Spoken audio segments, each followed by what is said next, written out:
Hello friend, good morning. Shri Shyam PG महाविद्यालय की online क्लासों में आपका हार्दिक अभिनंदन किया जाता है। हम बीए पार्ट सेकेंडर की भारतीय राज्य व्यवस्था के बारे में अध्ययन कर रहे थे। हमने पूर्व में भारतीय संविधान की विशेषताओं को समझा और भारतीय संविधान की विशेषताओं में एक नंबर पर हमने देखा लोकप्रिय प्रभुसत्ता पर आधारित संविधान। लोकप्रिय प्रभुसत्ता पर आधारित संविधान जिसमें सर्वोच्च और अंतिम जनता थी और भारतीय संविधान की जो प्रस्तावना है उस प्रस्तावना से ये स्पष्ट हो रहा था कि शासन पूरी तरह से जनता के प्रति उत्तरदायी होगा। इस प्रकार जो लोकतंत्रात्मक शासन प्रणाली का जो आधार तैयार हुआ, उस शासन व्यवस्था में समानता, स्वतंत्रता और सामाजिक न्याय की अवधारणा को स्पष्ट किया गया था। 2 नंबर पर हमने देखा लिखित, निर्मित और व्यापक संविधान। भारतीय संविधान सभा के द्वारा तैयार किया गया और संविधान सभा ने 2 वर्ष 11 माह 18 दिन के तय समय के अनुसार 9 नवंबर 1949 को भारतीय संविधान को बनाकर के तैयार किया, जिसमें संविधान निर्माण सभा के जो अध्यक्ष डॉक्टर राजेंद्र प्रसाद थे, प्रारूप समिति के अध्यक्ष डॉक्टर भीमराव अंबेडकर थे। इसके अलावा पंडित जवाहरलाल नेहरू थे। हमारे राष्ट्रपिता महात्मा गांधी की भी महत्वपूर्ण भूमिका रही। इन सभी आदर्शों को ध्यान में रख करके भारतीय संविधान का जो प्रारूप तैयार किया गया और उसको बना करके 26 जनवरी 1950 को पूरी तरह से लागू कर दिया गया। भारतीय संविधान की जो विशेषताएं जो प्रस्तावना के माध्यम से स्पष्ट कर रहे थे, अब हम आगामी जो इसकी विशेषताओं का जो अध्ययन कर रहे हैं, इन विशेषताओं के अंतर्गत भारतीय संविधान से संबंधित अनेक ऐसे महत्वपूर्ण प्रश्न हैं जो प्रतियोगी परीक्षाओं के अंतर्गत भारतीय शासन व्यवस्था से लिए जाते हैं। इसमें तीसरे नंबर पर हम देख रहे हैं संपूर्ण प्रभुत्व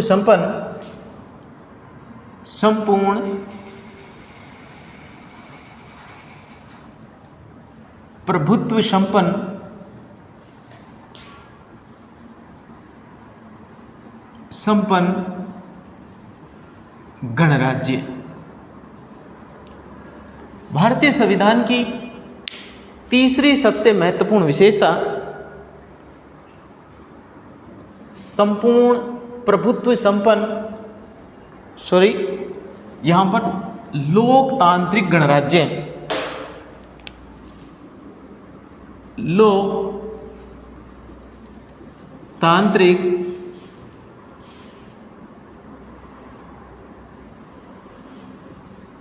गणराज्य है।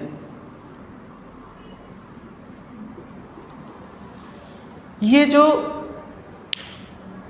भारतीय संविधान की जो विशेषताएं हैं, इसके प्रत्येक शब्द में गहरा भाव छुपा हुआ है और इन गहरे भावों के माध्यम से हम भारतीय संविधान की नैतिकता को, उसकी जो वास्तविकता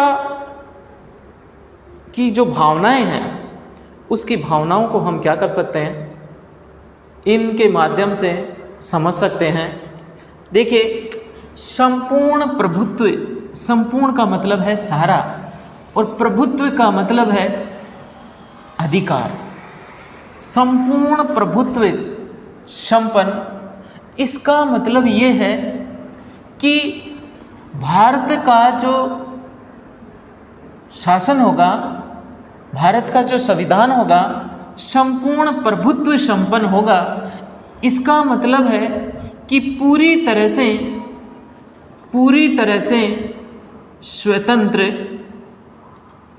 से स्वतंत्र होगा और उसकी स्वतंत्रता के लिए उसकी जो निर्णय शक्ति है, उसकी निर्णय पर स्वतंत्रता ली गई है।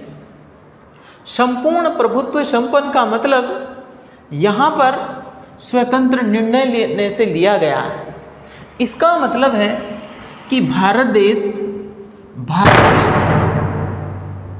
आंतरिक और बाह्य मामले में,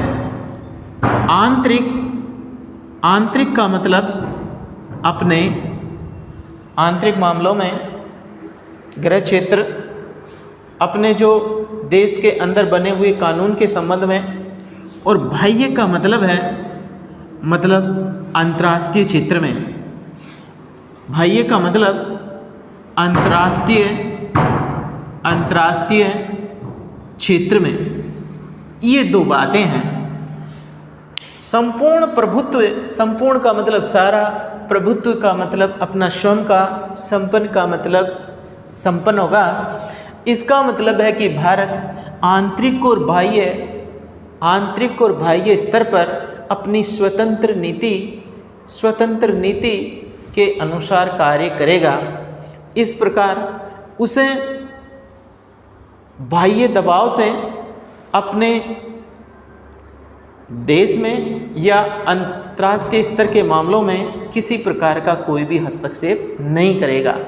तो इसका मतलब साफ दृष्टि से यह है कि संपूर्ण प्रभुत्व संपन्न का मतलब एक आंतरिक और बाह्य मामलों में पूरी तरह से स्वतंत्र निर्णय लेने से है। इस प्रकार संपूर्ण प्रभुत्व संपन्न का उद्देश्य है, संपूर्ण प्रभुत्व संपन्न का मतलब आंतरिक और बाह्य मामलों में पूरी तरह से स्वतंत्र होना है और किसी भी प्रकार से बाह्य शक्ति है उसके नियंत्रण में रहकर के कोई भी निर्णय नहीं लेगा। इस प्रकार इसका उद्देश्य संपूर्ण प्रभुत्व संपन्न है, जो भारतीय संविधान की प्रमुख विशेषता है।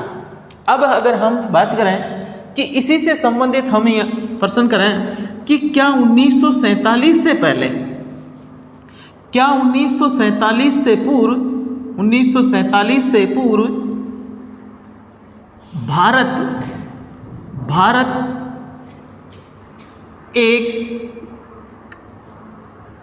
एक राज्य था? 1947 से पूर्व भारत एक राज्य था? ये आपको प्रश्न करना है। और इसके अंतर्गत ये है कि 1947 से पहले भारत एक राज्य नहीं था। क्यों नहीं था?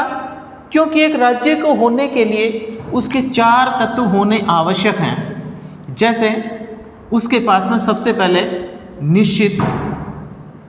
निश्चित भूभाग होना चाहिए, उसके पास में सरकार होनी चाहिए, उसके पास संप्रभुता होनी चाहिए,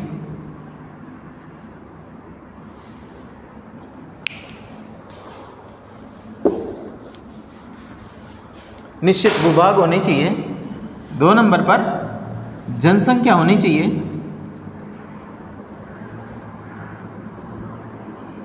3 नंबर पर सरकार होनी चाहिए और 4 नंबर पर संप्रभुता होनी चाहिए। एक राज्य के लिए 4 तत्व होना आवश्यक है। निश्चित भूभाग होना चाहिए जो भारत के पास में था, जनसंख्या जो भारत के पास में है, सरकार जो भारत के पास में स्वयं की सरकार नहीं थी, और संप्रभुता, सरकार भी भारत में भारतीय लोगों के पास में थी लेकिन संप्रभुता नहीं थी, क्योंकि आंतरिक स्तर पर भारत स्वतंत्र निर्णय नहीं ले सकता था। इसलिए हम ये कह सकते हैं कि 1947 से पहले भारत एक राज्य नहीं था और इससे पहले केवल ये एक ब्रिटिश उपनिवेश था। क्या था? ब्रिटिश उपनिवेश था। और ब्रिटिश उपनिवेश के द्वारा इस पर शासन को स्थापित किया जाता था। तो यहाँ पर एक बहुत ही महत्वपूर्ण बात है कि संपूर्ण प्रभुत्व संपन्न भारत, संपूर्ण प्रभुत्व संपन्न राष्ट्र का मतलब है कि आंतरिक और बाह्य क्षेत्र में स्वतंत्र निर्णय लेने की क्या है, नीति से लिया गया है। और 2 नंबर पर इसकी महत्वपूर्ण विशेषता लोकतांत्रिक गणराज्य। लोकतांत्रिक गणराज्य, यहाँ पर लोकतांत्रिक का मतलब लोकतंत्र मतलब जनता के शासन से लिया गया है। आपने लोकप्रिय प्रभुसत्ता का मतलब देखा था, और लोकप्रिय प्रभुसत्ता के अंतर्गत सर्वोच्च और अंतिम लोकतंत्र में जनता को माना था, और जनता के अंतर्गत जो शासन होता है, जिस शासन में जनता की पूरी भूमिका होती है, वह शासन लोकतंत्रात्मक शासन होता है। इसलिए ये लोकतंत्र हो गया। अब 1 नंबर 2 नंबर की ये बात है गणराज्य। अनेक परीक्षाओं के अंतर्गत, बहुत सी परीक्षाओं में ये प्रश्न आता है कि गणराज्य का मतलब क्या होता है, गणतंत्र और गणराज्य में क्या अंतर है। देखिए, गणराज्य का मतलब होता है कि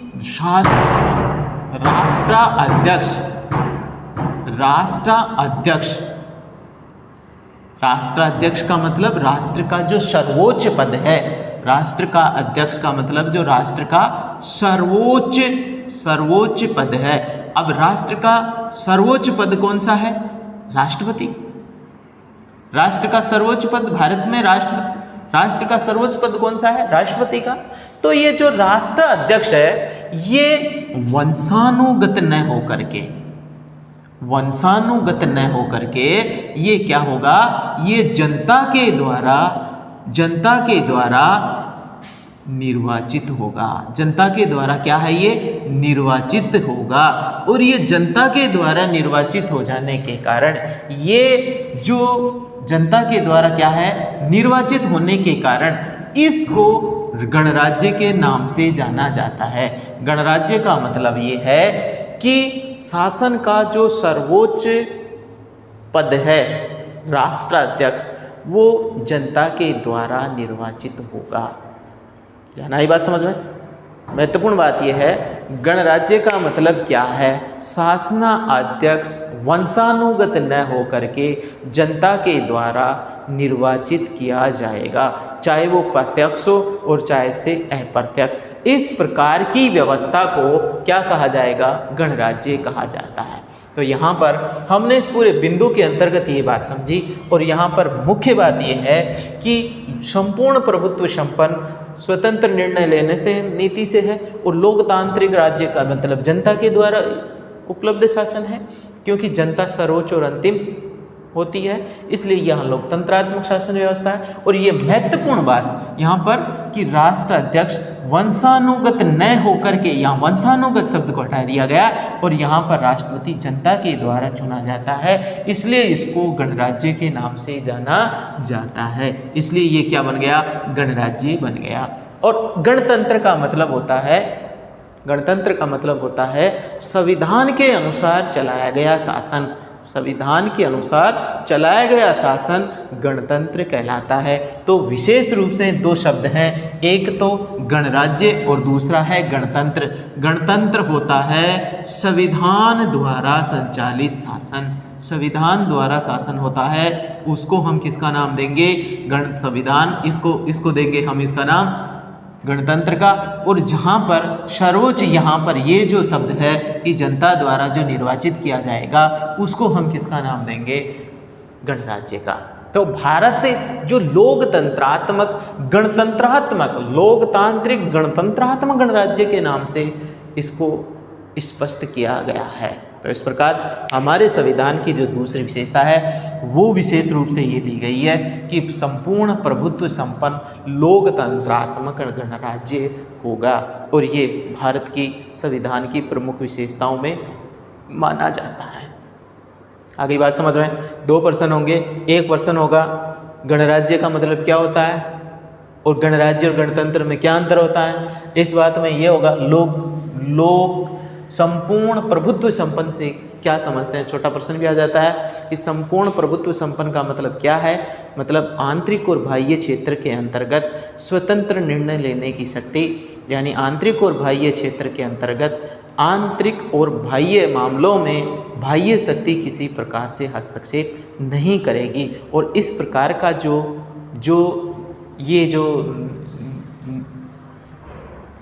क्षेत्र होगा, इस प्रकार का जो क्या होगा, जो वातावरण होगा, उसको हम प्रभुत्व संपन्न के नाम से जानेंगे।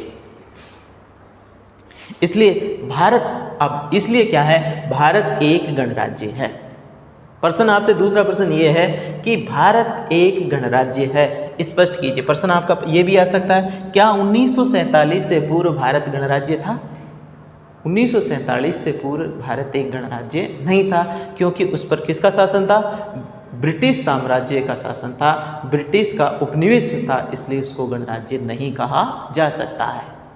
मेरी बात समझ में? इसके अलावा इसका जो दूसरा जो क्वेश्चन है, लेकिन इसके साथ साथ में हमारे देश के अंतर्गत ब्रिटिश साम्राज्य होने के कारण हम ब्रिटिश शासन के प्रति क्या है, सहानुभूति रखते हैं, और सहानुभूति रखने के कारण उसकी शासन व्यवस्था के लक्षण हमारी शासन व्यवस्थाओं में देखने को मिलते हैं। जैसे ब्रिटेन के अंतर्गत संस्थात्मक शासन प्रणाली है, और हमारे भारत में भी संस्थात्मक शासन प्रणाली को अपनाया गया है, जो उनके आदर्शों को या उनके जो अनुकरणीय जो शासन व्यवस्था है उसको हमारी शासन व्यवस्था में स्थान दिया गया है, जो 1935 की शासन अधिनियम की अनुकरणीय विशेषताओं के अंतर्गत शामिल किया गया है। इसके अलावा इसका जो दूसरा जो बिंदु है, समाजवादी राज्य।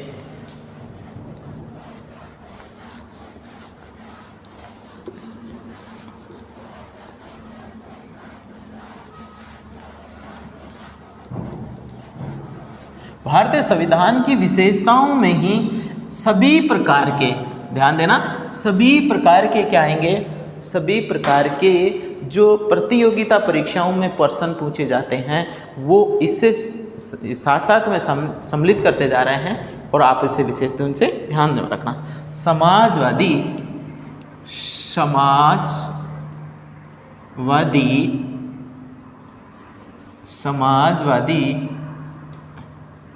राज्य।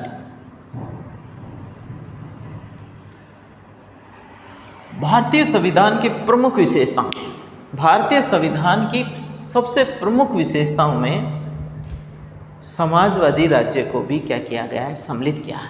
देखिए, शुरुआत में जब भारतीय संविधान सभा ने जब हमारे देश के लिए क्या किया, संविधान तैयार किया। भारतीय संविधान सभा ने जब क्या किया था, भारतीय संविधान सभा ने जब भारत के लिए संविधान तैयार किया, तो उस संविधान के अंतर्गत समाजवादी शब्दों का इस्तेमाल नहीं किया गया था। ध्यान देना, समाजवादी शब्दों का इस्तेमाल नहीं किया गया था, और समाजवादी शब्दों का इस्तेमाल न करने के कारण यहाँ पर आपको प्रश्न ये पूछा जाए कि कौन सा शब्द भारतीय संविधान में नहीं था, तो यहाँ पर कौन सा शब्द आएगा, समाजवादी शब्द आएगा। और समाजवादी शब्द इसलिए आएगा क्योंकि समाजवाद इसको लेकर, अगर हम ये कहें कि संविधान शब्द में सबसे ज़्यादा अगर कोई विवादास्पद अगर कोई बिंदु था, विवादास्पद अगर कोई बिंदु था, तो वो सबसे ज़्यादा विवादास्पद समाजवाद को लेकर था। क्योंकि समाजवाद को लेकर के क्या है, हमारे जो राजनेता थे, हमारे जो स्वतंत्रता के जो राष्ट्रवादी नेता थे, उनमें बहुत ज़्यादा मतभेद था, वो इसे ही पर्याप्त नहीं मानते थे। तो इसके लेकर क्या है कि विवादास्पद क्यों था, क्योंकि समाजवाद को लेकर के हमारे कुछ नेता अमेरिका की शासन व्यवस्था से, ब्रिटेन की शासन व्यवस्था से, क्योंकि ब्रिटेन के अंतर्गत जो समाजवादी है उसको, और अमेरिका की समाजवादी जो नीति है, उस समाजवादी अमेरिका में और ब्रिटेन में पूंजीवादी अर्थव्यवस्था है, और पूंजीवादी अर्थव्यवस्था को लेकर के भारत के अंतर्गत जो क्या था, आदर्श था, क्योंकि दोनों देशों के अंतर्गत इस प्रकार की अर्थव्यवस्था अपनाई गई है। तो लेकिन भारत की परिस्थितियाँ ऐसी नहीं थी, क्योंकि विवादास्पद क्यों है? क्योंकि एक तो क्या है ब्रिटेन में और दूसरा क्या है अमेरिका में। दोनों में क्या है, कौन सी है? पूंजीवादी। दोनों देशों के अंतर्गत ही क्या है, पूंजीवादी। और हमारा जो भारत का जो संविधान बनाने वाले जो नेता हैं वो इन दोनों से ही प्रभावित है। प्रभाव किनका है? इनका प्रभाव है। और इनका प्रभाव होने की वजह से जो भारतीय जो नेता हैं वो किन से है? पूंजीवादी अर्थव्यवस्था की ओर अग्रसर। लेकिन भारतीय जो पृष्ठभूमि है, भारतीयों की जो स्थिति है, वो स्थिति भारतीयों की जो स्थिति है वो स्थिति पूंजीवाद जैसी नहीं है। और पूंजीवाद जैसी न होने के कारण यहाँ ये स्थितियाँ हैं वो कौन सी नीति अपनाने के लिए हैं? समाजवादी नीति अपनाने के लिए हैं। इसलिए हमारे देश के जो कुछ प्रमुख राष्ट्रवादी नेता हैं वो समाजवादी नीति को लेकर के बहस कर रहे हैं, और कुछ लोग जो हैं वो पूंजीवादी अर्थव्यवस्था के लिए। तो इसको लेकर के हमारे संविधान सभा में काफ़ी बहस हुई है, और इसको ये जाना जा रहा है कि समाजवादी जो विचारधारा है उस विचारधारा को लेकर के ही भारत में सभी को समान अवसर दिया जा सकता है और हमारे देश में सामाजिक न्याय की स्थापना की जा सकती है। तो यहाँ पर जो सबसे पहली महत्वपूर्ण बात है, तो हमारे देश में हम सबसे पहले समाजवादी राज्य है। समाजवादी राज्य का मतलब सबको, सभी को समान अवसर प्रदान करना है। सभी को समान अवसर देने की जो नीति है उसका नाम क्या है? समाजवादी है।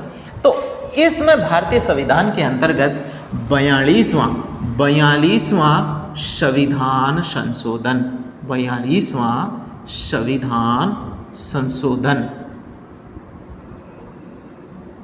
42वां संविधान संशोधन हुआ 1976 में। इस 42वें संविधान संशोधन के अंतर्गत 3 शब्द अपनाए गए थे। कौन से अपनाए थे? एक तो समाजवाद, पंथ निरपेक्षता और अखंडता।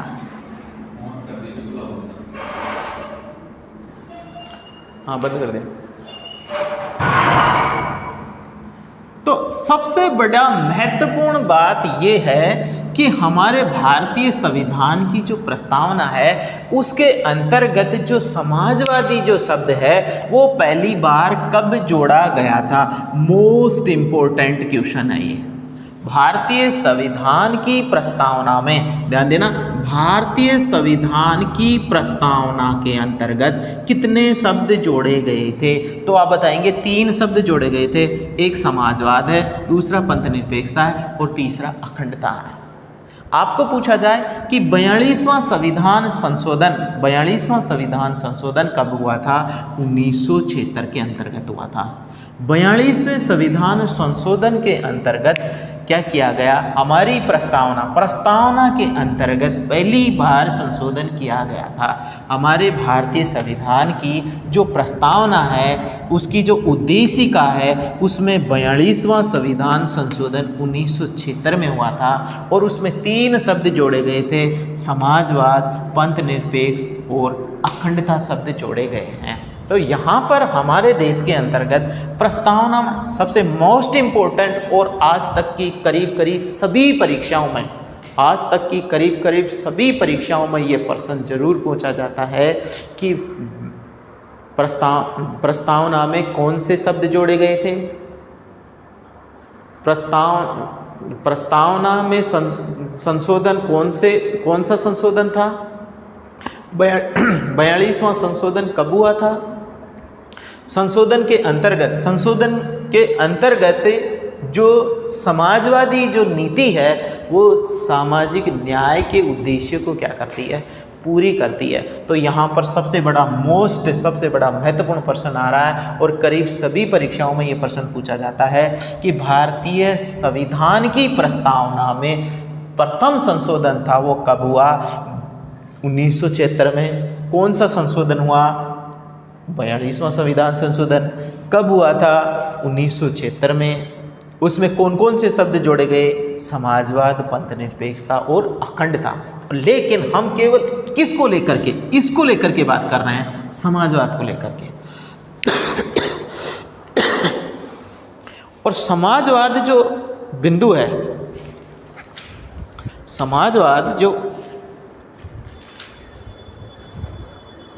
समाजवाद का जो बिंदु है, ये समाजवाद भारत को एक क्या घोषित कर रहा है? समाजवादी राज्य घोषित कर रहा है। और समाजवादी राज्य का मतलब है कि समानता पर आधारित, सबको समान अवसर देने का जो नीति है उसको। और इसलिए ये ही क्या करती है, क्योंकि इसके बिना हमारे देश के अंतर्गत न्याय की कल्पना नहीं की जा सकती है। क्योंकि वैसे भी भारतीय संविधान में जो क्या है, जो प्रस्तावना है उसको न्याय योग्य नहीं माना है, उसको वाद योग्य नहीं माना है। क्योंकि वाद योग्य होने के लिए क्या किया गया है, उसमें कानून की मूल धारणा के अनुसार कार्य करने का संकल्प लिया गया है। तो इस प्रकार विशेष रूप से समाजवादी राज्य एक विशेष परिवर्तन किया गया और इससे आधार पर समाजवादी राज्य को हमारे देश के अंतर्गत जो इस प्रकार की जो रणनीति है उसको अपनाया गया है।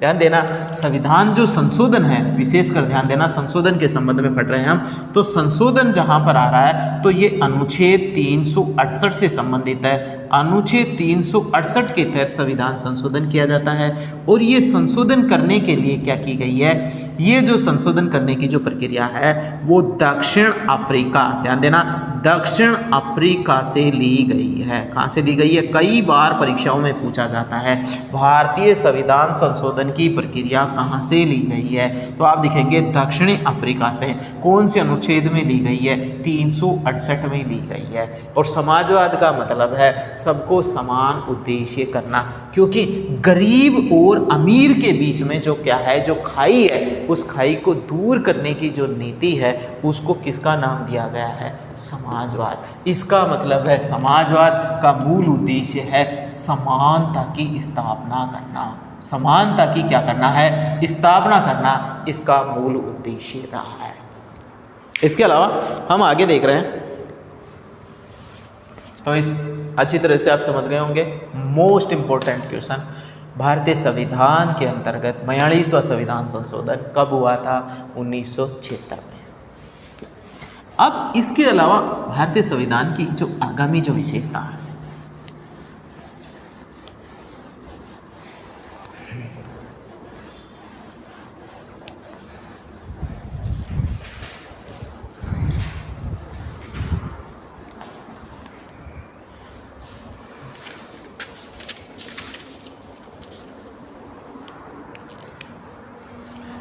धर्म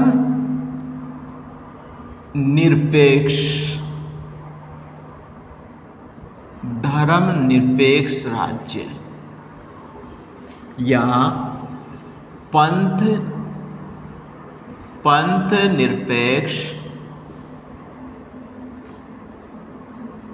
निरपेक्ष राज्य।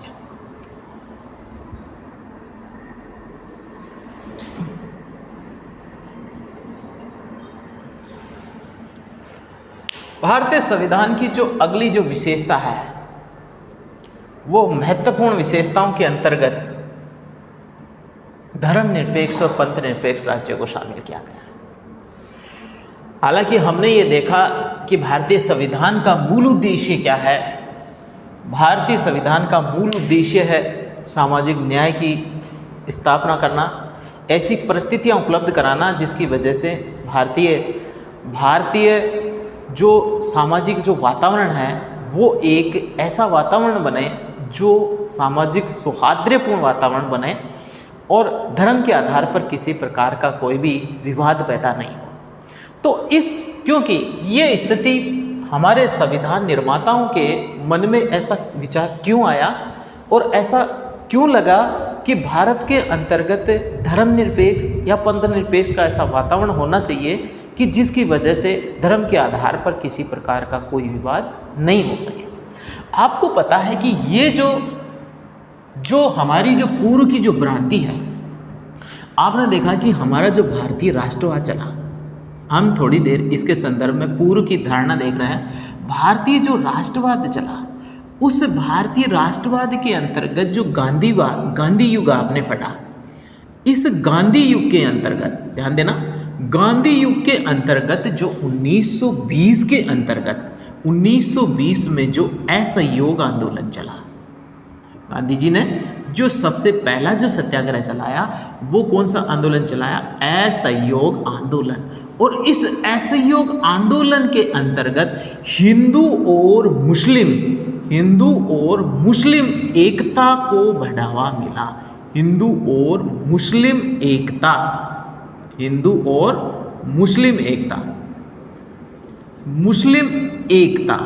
इस मुस्लिम एकता को बढ़ावा देने के लिए उन्होंने किसका परिचय लिया? उन्होंने लिया खिलाफत आंदोलन का सहारा। खिलाफत आंदोलन का सहारा लिया है, क्योंकि उन्होंने खिलाफत जो आंदोलन, आपने पूर्व के अंतर्गत पढ़ा कि जो टर्की के अंतर्गत, ध्यान देना, टर्की के अंतर्गत जो खलीफा का जो पद है, और खलीफा का जो पद कहाँ पर है? मुस्लिम धर्म के धर्मगुरु का जो सर्वोच्च क्या है? पद है। ध्यान देना, धर्मगुरु का जो क्या है? सर्वोच्च पद है, उसको इंग्लैंड सरकार के द्वारा क्या किया जा रहा है? इंग्लैंड के द्वारा इसको क्या किया जा रहा है? नष्ट किया जा रहा है।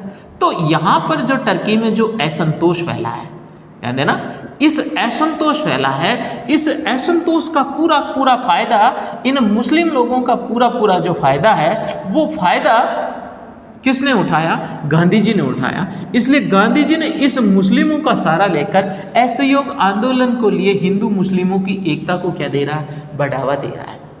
तो यहाँ पर जो मुस्लिम एकता उस समय तो बनी, लेकिन ये हिंदू और मुस्लिमों के बीच में तनाव की दीवार भी बन गई है। तनाव की दीवार भी बनी है, क्योंकि उसका उद्देश्य गांधी जी ने तो अपना उद्देश्य पूरा कर लिया, लेकिन मुस्लिमों का आगे भविष्य में कोई उद्देश्य नहीं बना। इन मुस्लिमों का क्या नहीं हुआ? कोई भी उद्देश्य पूरा नहीं हुआ। इसलिए उन्होंने क्या किया? वहाँ से मुस्लिमों में एक प्रकार को असंतोष की भावना देखने को मिली, और आगे जाकर के ये देखा कि यहाँ पर जो बहुसंख्यक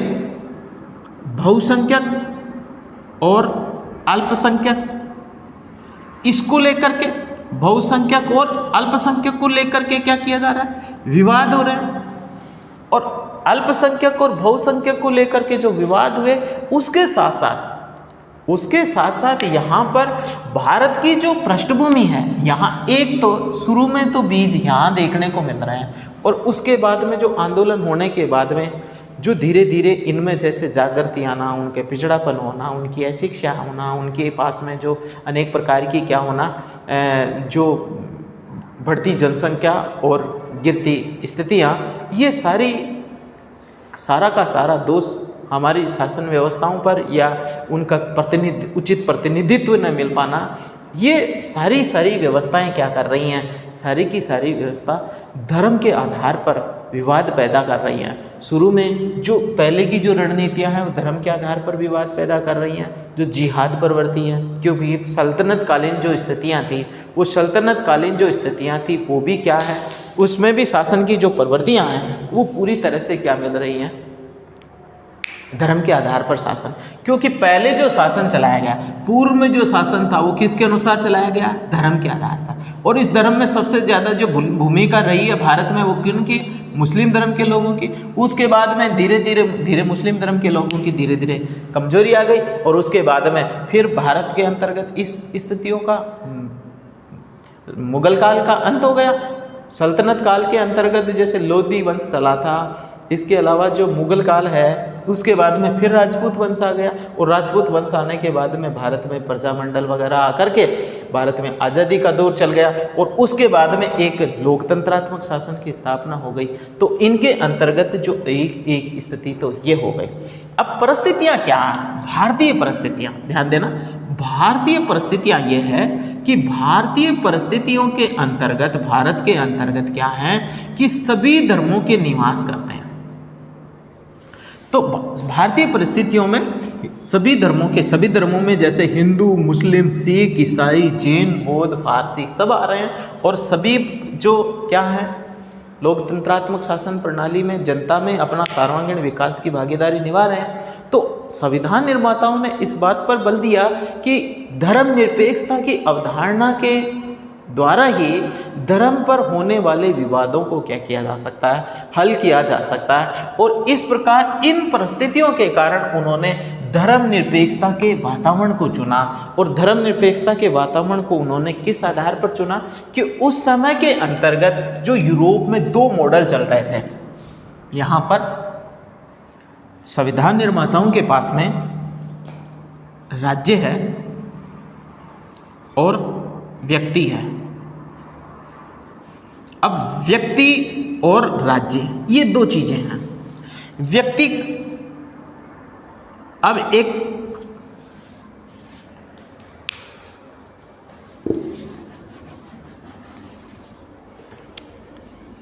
ये राज्य है, इस राज्य को इस व्यक्ति का क्या करना है, विकास करना है, लेकिन इसके बीच में ये दीवार धर्म की है। अब ये राज्य कैसे इस व्यक्ति का विकास करें कि वो धर्म की दीवार को तोड़ करके व्यक्ति की पहुंच बना ले। इसके लिए उसने क्या किया है कि व्यक्ति को धार्मिक स्वतंत्रता, व्यक्ति को तो क्या दे दी, धार्मिक स्वतंत्रता, और राज्य को दे दी यहां पर क्या है, राज्य के धार्मिक स्वतंत्रता, और राज्य के द्वारा दे दी समानता। इसका मतलब ये है धर्मनिरपेक्षता। ये जो परिस्थितियां हुई, तनाव दूर किया उसने संविधान निर्माताओं ने एक ऐसा दृष्टिकोण अपनाया, और इस दृष्टिकोण में सबसे कि राज्य सभी धर्मों को धार्मिक समानता, यहां पर धार्मिक समानता, राज्य की नज़र में सभी धर्म समान होंगे और धर्म के आधार पर किसी प्रकार का कोई भी भेदभाव नहीं करेगा, धर्म के आधार पर किसी प्रकार का कोई भी भेदभाव नहीं करेगा। इसका मतलब राज्य के अपना धर्म नहीं है, राज्य धर्म के आधार पर किसी प्रकार का हस्तक्षेप नहीं करेगा, और व्यक्ति को अपने मामलों में पूरी तरह से क्या छोड़ दिया, स्वतंत्र छोड़ दिया, व्यक्ति को पूरे मामलों में स्वतंत्र छोड़ दिया। इसका मतलब है कि उनको उसकी जो संस्कृति है, उसकी जो उपासना है, उसकी जो अंतःकरण की जो प्रवृत्तियां हैं, उसके लिए उसे स्वतंत्र छोड़ा है। इस प्रकार की स्थिति को संविधान निर्माताओं ने धर्मनिरपेक्ष राष्ट्र घोषित करना उसका मूल उद्देश्य रहा, और इसके पीछे सबसे बड़ा उद्देश्य ये रहा है कि धर्म के आधार पर राज्य किसी प्रकार का कोई भी विवाद, किसी भी प्रकार का कोई भी हस्तक्षेप नहीं करेगा। उसकी नज़र में सभी धर्म क्या हैं, समान हैं। तो राज्य ने धार्मिक समानता दी है और व्यक्ति को धार्मिक स्वतंत्रता प्रदान की गई है। तो इसका मतलब ये है कि ये धर्म की जो विसंगति आ रही थी, वो धर्म को लेकर के जो राज्य में जो क्या हो रहे थे, व्यक्तियों में जो तनाव हो रहे थे, जो राज्य में जो इस प्रकार की जो परिस्थितियां बन रही थी कि व्यक्ति अपना सर्वांगीण क्या नहीं कर रहा था, विकास नहीं कर पा रहा था। इस विकास के कारण, इस विकास में धर्म को क्या किया, इस धर्म को समस्या का हल किया और भारत को एक धर्मनिरपेक्ष राष्ट्र घोषित किया। क्या घोषित किया? भारत को एक धर्मनिरपेक्ष राष्ट्र घोषित किया। आपको प्रश्न हमेशा ये पूछा जाएगा, क्योंकि धर्मनिरपेक्ष राज्य, भारत का उद्देश्य धर्मनिरपेक्ष राज्य बनाना है, उसका धर्मनिरपेक्ष शब्दों का कहीं भी उल्लेख नहीं किया गया है। ध्यान रखने की बात प्रश्न ये है कि भारतीय संविधान में धर्मनिरपेक्ष शब्द का उल्लेख कहीं भी नहीं किया गया है। भारतीय संविधान का उद्देश्य क्या है? धर्मनिरपेक्ष राज्य बनाना है। भारत को एक धर्मनिरपेक्ष राज्य बनाना है। और 42वां संविधान संशोधन के अंतर्गत इस नए शब्द को जोड़ा गया था। 42वां संविधान संशोधन, 42वां संविधान संशोधन, संविधान संशोधन, इस संशोधन के अंतर्गत क्या किया गया है, इस शब्द को क्या किया गया है, जोड़ा गया है कि पंथ निरपेक्ष, यहाँ पर दूसरा एक समाजवाद था, दूसरा पंथ निरपेक्ष राज्य था। इसका मतलब ये यहाँ पर पंथ निरपेक्ष राज्य बना करके इसको, यहाँ देखिए उद्देश्य तो क्या है, धर्म निरपेक्ष राज्य बनाना, और शब्द कौन सा जोड़ा है, पंथ निरपेक्ष राज्य। अब आप ये कहोगे कि यहाँ पर पंथ निरपेक्ष ही क्यों जोड़ा, धर्म निरपेक्ष क्यों नहीं जोड़ा? क्योंकि इसमें भी बहुत बड़ा क्या है, रहस्य है। इसमें क्या रहस्य है? क्योंकि धर्म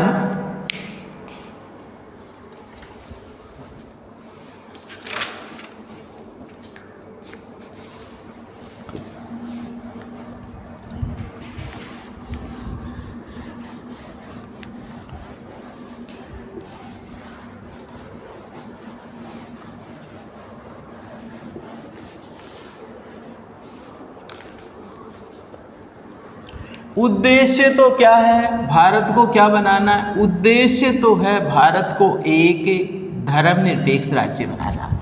और इसमें क्या किया है, प्रस्तावना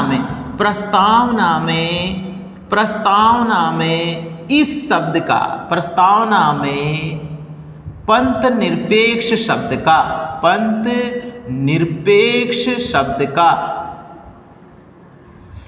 का प्रयोग किया गया है। तो यहां पर देखिए पंथ निरपेक्ष शब्द का यही धर्मनिरपेक्ष ही कर दिया।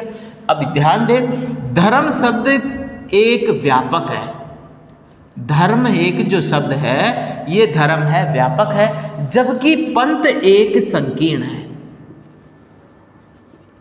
संकीर्ण शब्द है। इसका मतलब है कि संविधान निर्माताओं को क्या करना है, संविधान निर्माताओं को धर्म पर उत्पन्न होने विवादों को क्या करना है, इन विवादों को, धर्म पर आधारित विवादों का क्या करना है, अंत करना है। अगर लोग धर्म की बात संविधान में लिख दें तो क्या किया जाएगा, धर्म तो देखिए हिंदू, मुस्लिम, सिख,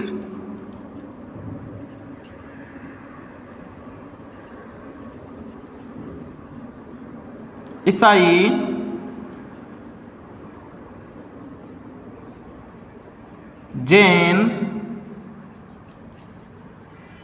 जैन और बौद्ध हैं, ये धर्म है।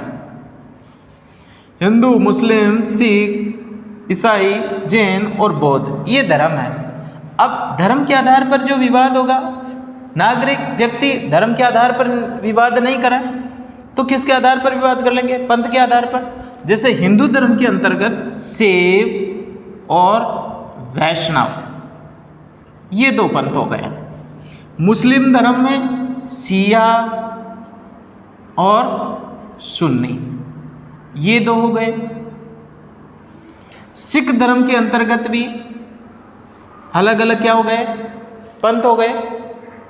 सिखों के अंतर्गत उग्रवादी और उदारवादी, ईसाइयों के बारे में भी प्रोटेस्टेंट और कैथोलिक, जैन धर्म में श्वेतांबर और दिगंबर, बौद्ध धर्म के अंतर्गत भी।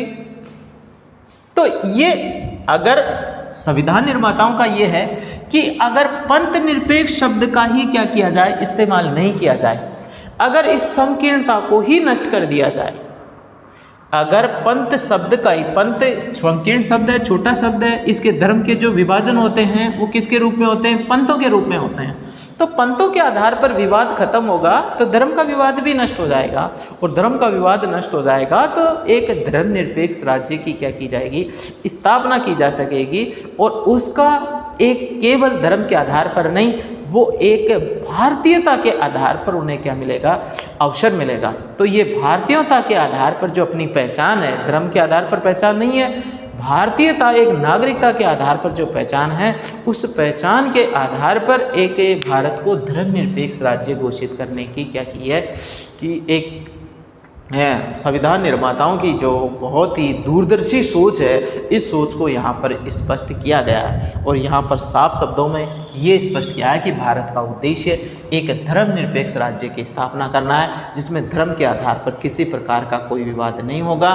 राज्य सभी धर्मों को समान महत्व देगा और उसके नागरिकों को धार्मिक स्वतंत्रता का अवसर उपलब्ध कराएगा। मतलब धर्म के आधार पर राज्य व्यक्ति के मामले में, धर्म के मामले, व्यक्ति के धार्मिक मामलों में राज्य कोई भी हस्तक्षेप नहीं करेगा और सबको धर्म के आधार पर समान अवसर उपलब्ध कराएगा। तो स्वतंत्रता और समानता का जो अवसर उपलब्ध करा के उन्होंने क्या किया है, एक लोक कल्याणकारी, एक धर्मनिरपेक्ष राज्य की स्थापना करने पर जोर दिया है। तो यहाँ पर सबसे बड़ी बात क्या है कि धर्म और पंथ में अंतर है। धर्म और पंथ में प्रस्तावना, उद्देश्य, मूल उद्देश्य, कई बार ये प्रश्न गलत आ जाता है, गलत कर देते हैं कि धर्मनिरपेक्ष शब्द को हमारी प्रस्तावना में, भारतीय संविधान की प्रस्तावना में कौन से शब्द का इस्तेमाल किया है, तो लोग धर्मनिरपेक्ष शब्द को कर देते हैं। धर्मनिरपेक्ष शब्द उद्देश्य है, शब्द कौन सा है, पंथ निरपेक्ष। और ये कब इस्तेमाल किया गया, 42वां संविधान संशोधन 1976 के अंतर्गत इस शब्द का क्या किया गया है, प्रयोग किया गया है। That's all. तो ये बात आपको समझ में आ गई होगी। और इस प्रकार भारत के संविधान की जो मूल विशेषता है, धर्मनिरपेक्ष राज्य है। और इसका मूल उद्देश्य, यहाँ पर दो उद्देश्य है। एक तो है सर्वधर्म समभाव है, सर्वधर्म समभाव।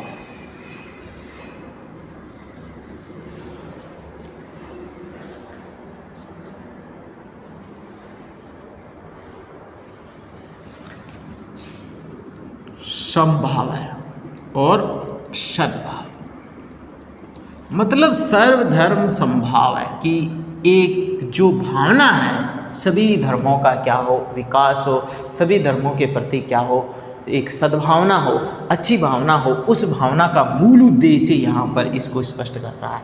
तो ये एक सबसे बड़ी क्या है, नैतिकता का प्रयोग है।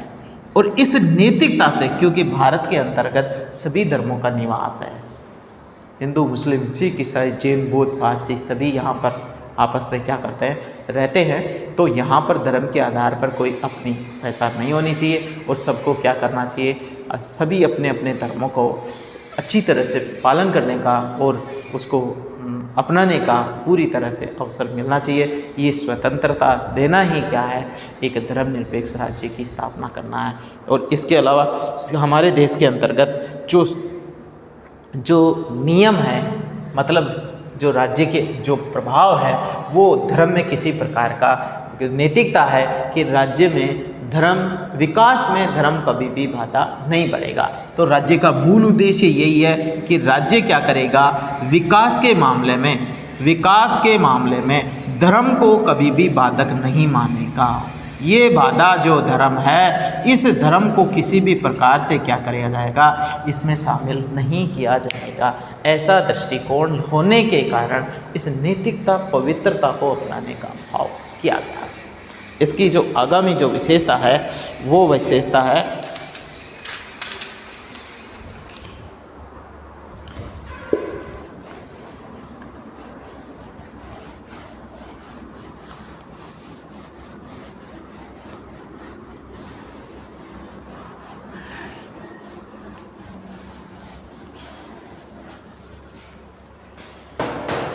भारतीय संविधान के प्रमुख विशेषताओं में आगामी विशेषता आ रही है कठोरता और कठोरता व लचीलेपन कठोरता व लचीलेपन का समन्वय।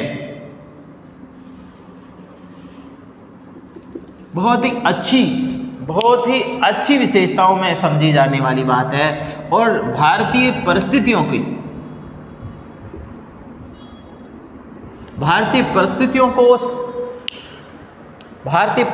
को भांप करके और सही समय पर सही निर्णय लेने की एक प्रकार की जो नीति है, उस नीति को हमारे संविधान निर्माताओं ने क्या किया है, अपनाया है।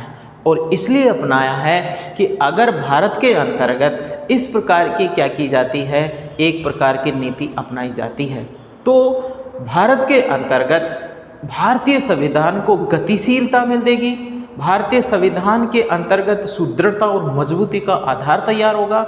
और वो तैयार इसलिए होगा क्योंकि इसमें अनुकूल प्रतिकूल परिस्थितियों में भी अनुकूल होने की क्षमता पैदा करती है, क्योंकि भारतीय संविधान गतिशील होगा, परिवर्तनशील होगा।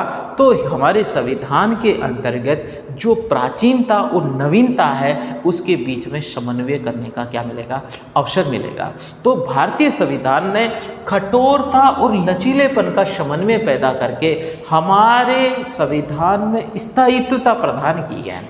स्थायित्वता का मतलब है हमारा संविधान स्थायी बना रहे। जैसे विश्व के और देश हैं, वहाँ पर एक बार संविधान बन जाता है और फिर वो असंतोष पैदा हो जाता है, फिर संविधान को क्या कर दिया जाता है, हटा दिया जाता है। जैसे कि चीन के अंतर देखिए, रूस के अंतर्गत देखिए, या तो राज्यों का विघटन हो जाता है या फिर संविधान को बदला जाता है। और यहाँ पर इस प्रकार का जो अराजकता और अव्यवस्था का जो दौर होता है, इस दौर का मूल कारण यही होता है कि संविधान की गतिशीलता नहीं होती है, परिवर्तनशीलता नहीं होती है। हमारे संविधान निर्माताओं ने इस बात को ध्यान में रखते हुए क्या किया है, इसके दोनों के लक्षणों को स्पष्ट किया है। क्योंकि भारतीय संविधान विश्व के देशों के संविधानों की जो अभूतपूर्व जो घटनाएं होती थी, उन घटनाओं से पूरी तरह से क्या थे, परिचित थे। और इस परिचित होने की वजह से ही उन्होंने इस प्रकार का जो दृष्टिकोण अपनाया, ये दृष्टिकोण अपना करके उन्होंने भारतीय संविधान की एक मूल आधार तैयार किया है। और उनमें सबसे पहले देखिए, हम देखें कठोरता। कठोरता का मतलब यहाँ क्या लिया गया है, कठोरता। विश्व का सबसे कठोर संविधान, अगर बात करें विश्व का सबसे कठोर संविधान कहाँ का है, कठोर संविधान विश्व का सबसे कठोर संविधान है, तो वो सबसे ज़्यादा कठोर संविधान है अमेरिका का संविधान। विश्व का सबसे ज़्यादा कठोर संविधान है तो वो कहाँ का संविधान है, अमेरिका का। और विश्व का सबसे बड़ा अगर लचीलापन का संविधान है तो वो है ब्रिटेन का संविधान। छात्रों, इस बात का ध्यान रखना कि अगर आपको प्रश्न पूछे विश्व का सबसे कठोर संविधान, विश्व का सबसे कठोर संविधान कहाँ का है, विश्व का सबसे कठोर संविधान कहाँ का है, अमेरिका का। और आपको पूछे विश्व का सबसे लचीला संविधान, विश्व का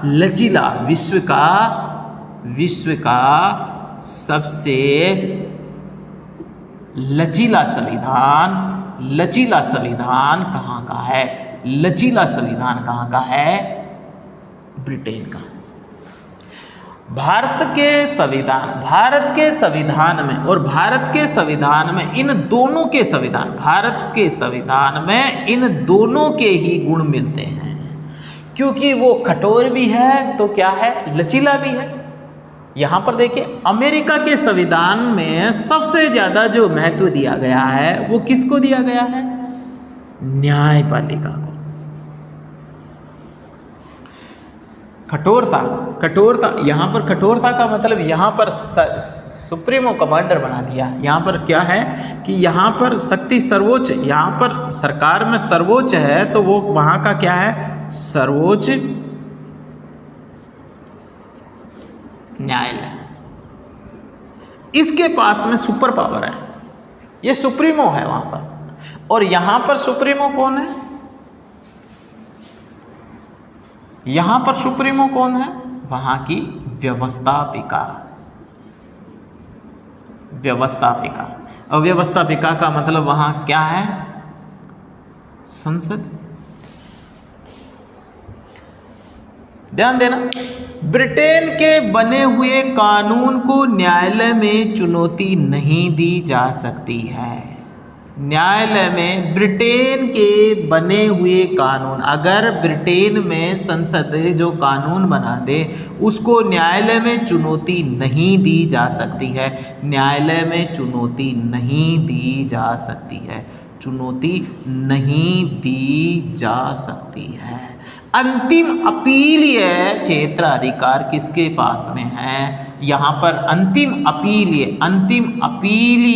क्षेत्राधिकार किसके पास में है? केवल संसद की लाड सभा के पास में है। किसके पास में है? संसद की लाड सभा के पास में है। और यहाँ पर न्यायपालिका यहाँ पर जो बनाती है, जैसे यहाँ की जो सीनेट अगर काम करते हैं, यहाँ की जो सीनेट है वहाँ संसद कहा जा रहा है, और यहाँ की व्यवस्थापिका को यहाँ की जो व्यवस्थापिका है, ये व्यवस्थापिका को क्या नाम दिया गया है? कांग्रेस। इसका क्या नाम है? कांग्रेस। इसकी व्यवस्थापिका का नाम है कांग्रेस। अब अगर कांग्रेस क्या करती है कि वहाँ क्या कर लेती है, कोई संविधान के विपरीत काम करते हैं तो उसको न्यायालय में चुनौती दी जा सकती है और उसके बने हुए कानून को क्या कर सकती है? रद्द कर सकती है।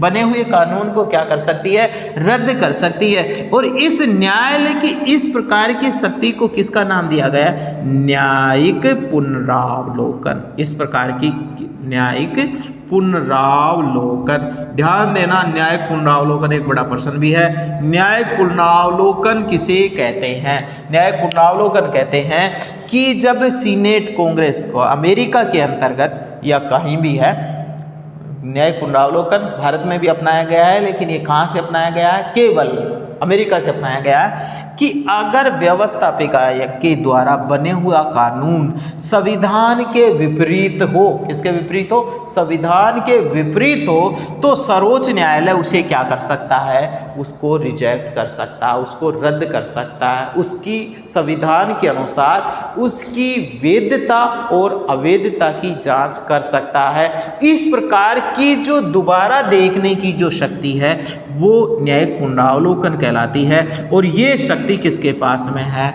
सर्वोच्च न्यायालय के पास में। ये किसके पास में है? सर्वोच्च न्यायालय के पास में। इसलिए इसके पास में संविधान मतलब व्यवस्थापिका सर्वोच्च न होकर के यहाँ पर सर्वोच्च कौन है? न्यायालय। और न्यायालय सर्वोच्च है, इसलिए क्या है? यहाँ का संविधान सर्वोच्च है। और संविधान सर्वोच्च है, इसका मतलब है संविधान में परिवर्तन नहीं किया जा सकता। इसीलिए तो ये कहा है कि यहाँ विश्व का सबसे छोटा संविधान है, जिसमें आज तक सबसे छोटा, ध्यान देना, सबसे छोटा विश्व का सबसे छोटा संविधान किसका है? अमेरिका का। क्यों है? क्योंकि वहां पर संविधान में परिवर्तन जटिलता से होते हैं, सरलता से नहीं होते हैं। क्योंकि संविधान में परिवर्तन करने के लिए सर्वोच्च न्यायालय न्यायिक पुनरावलोकन के माध्यम से उनके बने हुए कानून को अवैध घोषित कर देता है। तो ये कठोरता है, क्योंकि संशोधन क्या? कठोरता का मतलब आसानी से संशोधन नहीं किए जा सकते हैं। कठोरता का मतलब इससे लिया गया है कि उसमें परिवर्तन आसानी से नहीं किया जा सकता है। और ब्रिटेन के अंतर्गत जो संशोधन है, वो संशोधन करने के लिए संसद सर्वोच्च है, उसके बने हुए कानून को न्यायालय में चुनौती नहीं दी जा सकती है। इसका मतलब है कि न्यायालय के पास में जो पावर है वो इतना नहीं है कि वो संसद के बने हुए कानून को भी क्या करते हैं? रद्द करते हैं। तो एक प्रकार से यहाँ तो है कठोरता और यहाँ पर क्या है? लचीलता। यहाँ पर कौन सा है? ब्रिटेन में राजतंत्रात्मक की संसदात्मक शासन प्रणाली है, और यहाँ पर अमेरिका की लोकतंत्रात्मक की अध्यक्षात्मक शासन प्रणाली है। लोकतंत्रात्मक की अध्यक्षात्मक शासन प्रणाली है। और यहाँ इन दोनों के समन्वय होने के कारण ही हमारे देश के अंतर्गत क्या किया गया है? संशोधन के, हमारे देश के अंतर्गत संविधान संशोधन, ध्यान देना, संविधान संशोधन के अंतर्गत 3 प्रक्रियाएं अपनाई गई है। संविधान संशोधन कौन से? अनुच्छेद 368 के तहत किया जाता है, और इसके अनुसार 3 प्रक्रियाएं अपनाई जाती हैं। 1 नंबर पर संसद के संसद के साधारण बहुमत से, साधारण बहुमत से होने वाला संशोधन, क्योंकि संसद साधारण बहुमत से ही परिवर्तन कर सकती है। 2 नंबर पर संसद के 2/3 बहुमत से होने वाले परिवर्तन। 3 नंबर पर संसद के 2/3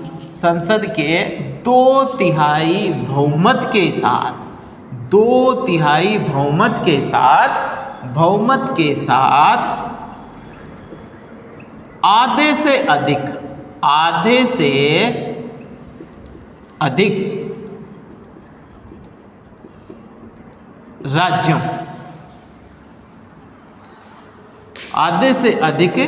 राज्यों से माध्यम से होने वाला। तो देखिए यहाँ पर यहाँ कठोरता और लचीलेपन का समन्वय, इसका मतलब है संविधान संशोधन की तरीके से आ रहा है। और संविधान संशोधन संसद के साधारण बहुमत के माध्यम से भी कुछ परिवर्तन किए जा सकते हैं, जैसे राज्य की सीमाओं में परिवर्तन करना, राज्य के नाम परिवर्तन करना। संसद के 2/3 बहुमत से नागरिकता के संबंध में कोई कानून बनाना, संघ सूची के विषय में या संघ सूची के विषय में कानून बनाना। तीसरा है संसद के 2/3 बहुमत के साथ आधे से अधिक राज्यों के समर्थन के माध्यम से कानून बनाना। और इन तीनों के माध्यम से क्या कराना, कोई बहुमत से कानून बनाया जा रहा है। तो ये सबसे बड़ा, ये दो देखिए, ये लचीलेपन का है, ये लचीलेपन का गुण है।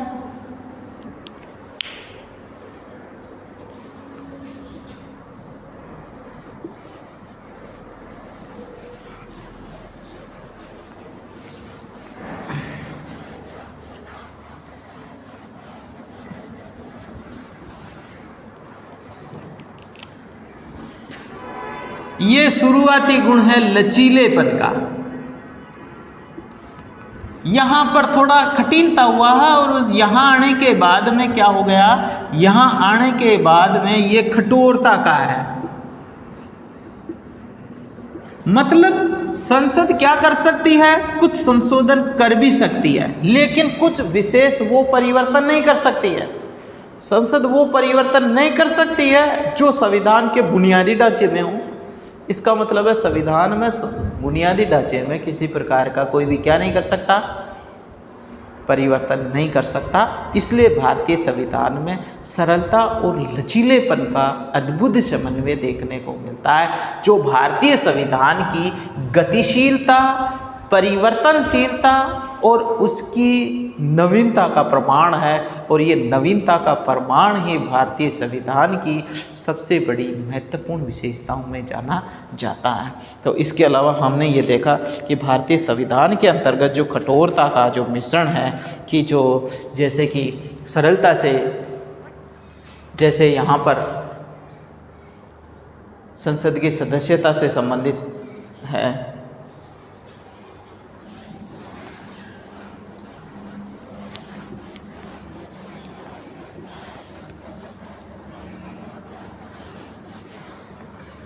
इस प्रकार हमने कुछ महत्वपूर्ण बिंदु देखे कि भारतीय संविधान के अंतर्गत आपको प्रश्न यही पूछ लिया जाता है कि क्या भारतीय संविधान के अंतर्गत कठोरता और लचीले का समन्वय है तो कैसे है।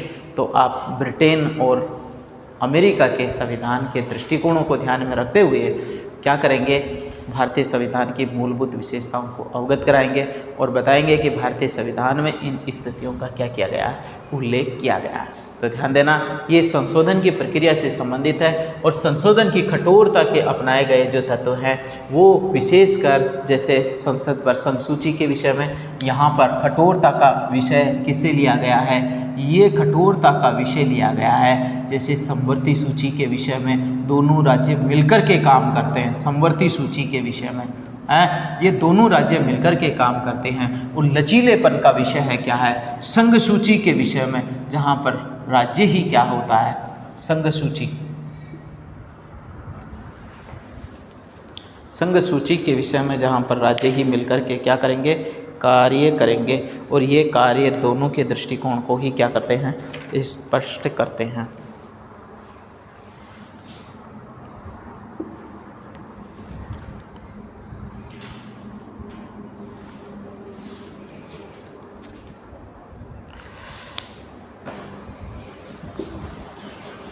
तो इस प्रकार कठोरता और लचीलेपन का अद्भुत समन्वय जो हमने भारतीय संविधान की प्रमुख विशेषताओं में देखा, ये प्रश्न बड़ा ही महत्वपूर्ण प्रश्न है और इसको हम विशेषकर ध्यान में रखेंगे।